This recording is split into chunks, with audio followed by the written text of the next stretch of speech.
All right, click the links to join the channel or get a hold of various other video platforms. So, left-wing comic people seem like complete and total a-holes. So what happened? Andy Smith, who's got a comic on Indiegogo, which I'll show you in a second, reposted just a normie boomer tier Facebook meme. I mean, Facebook in itself is kind of like, I assume Facebook was over. It's for birthdays, and that's about it. So this is the meme, the pointing out the hypocrisy of the Martha's Vineyard thing. Just a real normie meme, pointing out the the NIMBY, the not in my backyard hypocrisy of the left wing, which it feels like they open borders for your neighborhood. And we're going to call the National Guard to get these people deported. It just kind of begs the question, oh, geez, so why can't the nation do that as a whole? I mean, really, shouldn't you put the National Guard at the border to prevent this sort of thing from happening? No. We're just going to call the National Guard to move them out of our wealthy $20 million home neighborhood into your neighborhood, where you guys don't have the power to call the National Guard. Or at least, I mean, you can call, but those calls won't get answered. Because, I mean, these people can call the governor and the mayors and all the... I mean, they have contacts that, like, normal people don't have. They're like, oh, gee, it must be nice to have that kind of wealth and power to get rid of unwanted people. And I mean, not to get rid of them, not to get them out of the country, but to just put them in someone else's neighborhood. To call the national... It seems like you could just put the National Guard at the border. I mean, wouldn't that logically make sense? And you could protect all the nation as a whole from having to be subject to these sort of thing. Doesn't that make sense? No. That's istophobic. It's not istophobic for us to get them the fuck out of our neighborhood, but we're going to put them in yours. Yeah. That seems really hypocritical to me.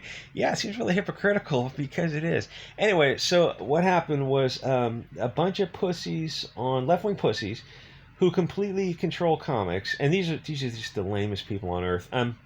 Not even like to get mad at them lame. They're cringe. They're just a bunch of 50-year-old soy boys who kind of want something to get outraged about. Like they wish they were in the '60s marching for something that mattered, or I mean, even then, it's like, did anything really matter? It's like how effectual has protesting been? It's the only protest that ever had any kind of that started to get close to the puppet masters was Occupy Wall Street 2012, where they started to point out the Federal Reserve, financial institutions, the bankers, that kind of thing. And what happened? Oh, they're just gonna subvert and destroy that. Oh, it's like that's the one group that like they were, don't get me wrong, they were pretty ineffectual too, but it's like at least they were pointing in the right direction, and in this concept of the puppet masters and how money works, and they're starting to point this finger, and it's like, oh, so we're going to subvert class war to race war. So, but that's like pawn behavior. Now you've got pawns fighting pawns instead of pawns teaming up to go after the people who are moving the chess pieces around the board. Yeah, that's what subversion and corruption looks like. Anyway, I mean, these people, like, everything is fighting about nothing that matters. It's Antifa and BLM marching through the streets of like residential neighborhoods. You look at them and like, is there any self-awareness for them to wake up and go like, this doesn't matter? You're pawns going after pawns. You're not even going after rooks and bishops and whatnot. Anyway, so you should be able to post a meme on Facebook without these commie cartels attacking you. Sink-a-wick and Larsen, a bunch of other schoolgirl pussies, like they're going after this like it's a Judy Blume novel from the '80s where they're going after the fat girl or something. These are fully grown adult men who are acting like petty bitches, mainly to virtue signal, because they have nothing else to really virtue signal about. So they try to pretend that this is about somehow istophobicism when it's really about pointing out the hypocrisy that should be obvious to a child of Martha's Vineyard, literally kicking people out after a day, but simply putting them in someone who doesn't have that money and power's neighborhood.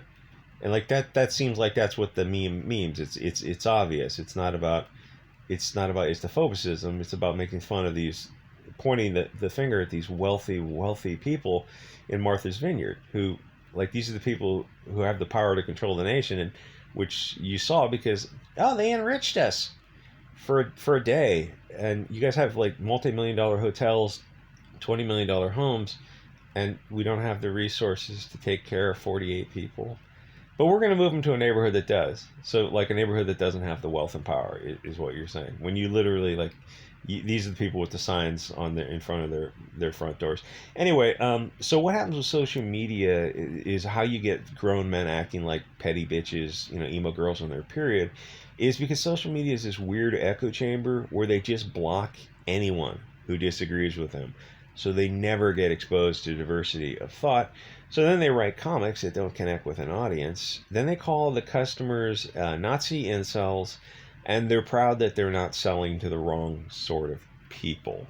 What did he call it? Like they're refining the audience. It's like, yeah. We're shrinking the audience down, but we're getting like a more ideologically pure audience. Yeah, that's kind of weird because this isn't a religion. This is sales. It's a commercial endeavor to sell comics. So you actually don't want to do that. You really don't care who the audience is, whether they're your straw man version of Hugo Boss or not, because you're just trying to sell the biggest crowd.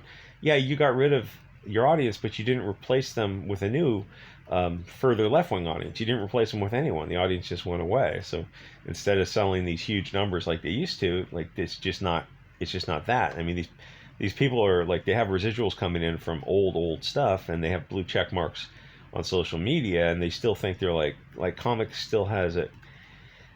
I was gonna say it still has some kind of I don't know, social footprint, but not really. I mean, that was kind of not really, not even like it did 10 years ago. It's because you just realize these people are just so out of their mind, and two, they're hypocrites.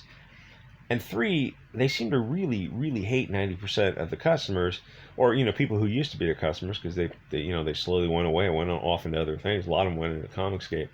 Anyway, so the meme points out the hypocrisy of Martha's Vineyard, who supports open borders for other people's neighborhoods. They're the people who've got those virtue signaling signs on their front lawns about being a spectator city, and for third world whatever, or sanctuary city, right?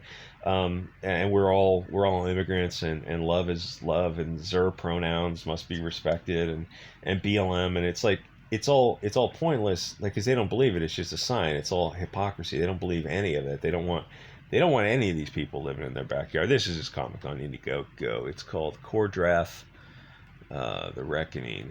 Looks good. Looks like a Conan kind of thing from the 80s, which is exactly what comics need. So these, I mean, you see these signs, and it's what's that Creedence Clearwater song? When it's time to give, the house looks like a rummage sale. Yeah, great. God, we need this. Creedence and Leonard Skinner, and anyway, so they don't believe any of it. I mean, the next sign is age has no number, or love has no number, or whatever. It's like where they're going with all this, and so they don't want these people in their backyard. The difference in the right wing and the left wing is the right wing is just honest about it. Which, I mean, like, wouldn't you prefer someone be honest to you? And just exactly what I said. I was like, yeah, just put the National Guard on the border, protect the whole nation from this. I mean, clearly this is an undesirable turn of events, because you called the National Guard and you kicked them out within a day, so that you didn't have to take care of them, but the taxpayers did. And I mean, you people literally have empty hotels and $20 million homes, and you're saying you don't have the resources to take care of them, but you want open. I mean, the borders aren't open, because open borders implies a two-way street. It's just open into Europe, Canada, Australia, America, countries that had a certain demographic at one time, and that's rapidly being changed. An open border implies a two-way street. This is just kind of a one-way, kind of a substitution, if you will, and other things, but gotta stay on YouTube at least for a while, I guess. Anyway, so check out this guy's comic on Indiegogo. Looks dope. I mean, anything from I don't know if this guy's Comicsgate or not. I don't recognize the name, but it doesn't matter to me. I think anyone you got the right enemies. Anyone who's willing to kind of twist the knife of these people is fine. The fact that, like, a stupid meme like that, just a normie meme where the kids are dressed up like tacos, that's enough to get called istophobic. Like, they don't. I mean, istophobic obviously is just a control term used by the globalists to manipulate people. Like, all those terms, they're all fake terms. It's but the fact that they throw it around so easily to try to destroy somebody. I mean, 10 years ago, calling somebody those phobic terms might have had some sting to it, but I mean, they call everybody that. They think half the country is marching around Hugo Boss or something. So I mean, like they're going to be calling people that even in 5 years when it's going to be, it's like it'll be openly mocked. It's going to be like referring to Snopes or Reuters as a fact check. Like, I fact checked it in the mainstream globalist controlled media owned by the same 6 companies. Okay, I mean, like, come down to planet Earth, because nobody believes that. It's an open joke to say you fact check something there, or to call somebody istophobic because they reposted a boomer tier meme. It's like, I mean, are you purposely watering down language? I guess they are. Anyway, like, comment, subscribe. See you guys next episode.